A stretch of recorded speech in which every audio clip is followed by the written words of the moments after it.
rack of dresses on the other, this time in a myriad of colors for other hapless bridesmaids.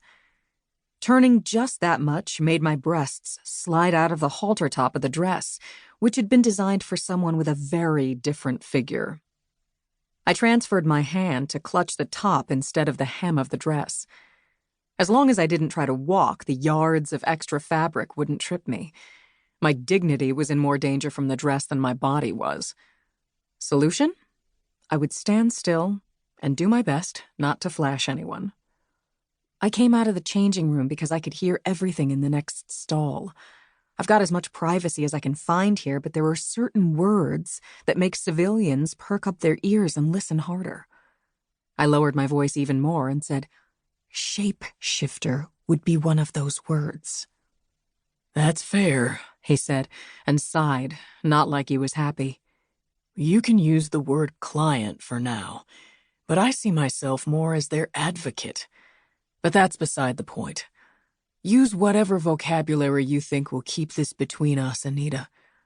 They're finally letting me send you pictures, and those absolutely must be for your eyes only." I'm a U.S. Marshal, Micah. I know how to keep details to myself. I realized that it sounded a little crankier than I'd meant it to. "Are you okay?" he asked, taking my crankiness for my feeling bad and not taking it personally. There were so many reasons we were engaged to each other. Yeah. I mean, I can't believe that Donna decided at like the 11th hour that I couldn't wear a tux like the rest of the men, but I'll live. Once they figure out a way for the halter top not to make the wedding an accidental PG-13. He laughed, then said, "Ask Nathaniel to take pictures of the dress before they fix it." "You can see my breasts without a dress next time we're in the same state," I said, but I was smiling, which is probably why he'd said it the way he had. Micah knew when I needed cheering up or coaxing out of a cranky mood. "We haven't been in the same state much lately," he said, and sounded sad again. "You and I both travel for our jobs." "I know, but I miss you." I stood there in the ill-fitting dress with our shared boyfriend only yards away from me, and was suddenly so lonely for the touch of Micah's arms around me that it was almost a physical pain. I could remember the last time we'd slept in the same bed, but I couldn't remember the last time we'd made love. It had been weeks.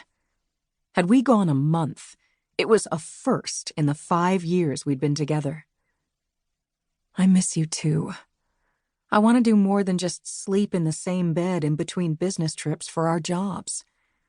Nathaniel is staying in town with you, so I know you're getting sex. I'd never heard Micah sound even a little bit jealous of Nathaniel before.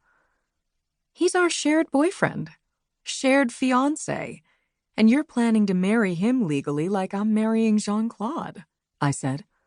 I know, and if we could marry more than one person at a time, the 4 of us would marry each other, though I admit the idea of me marrying any man but Nathaniel, even Jean-Claude, would be weird. And do you have another woman in mind that you'd like to add to the group? I asked, making sure my tone of voice was teasing. He laughed. No. The other women in our poly group are lovely, but it's not about the sex. It's about the emotion and being a couple together. I'm a couple with you and Nathaniel, but not really with anyone else. Not the way the 2 of you are with some of the others.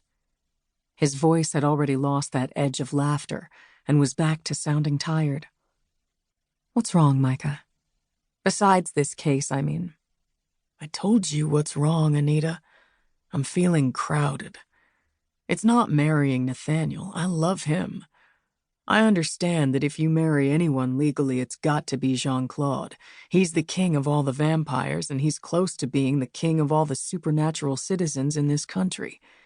He has to be the one that marries the princess. I'm not the princess in this story, I said. You're not the damsel in distress, but as far as everyone in the media is concerned, you are the princess, to be married off to the prince, or king. Nathaniel is enjoying the idea of all the weddings more than I am.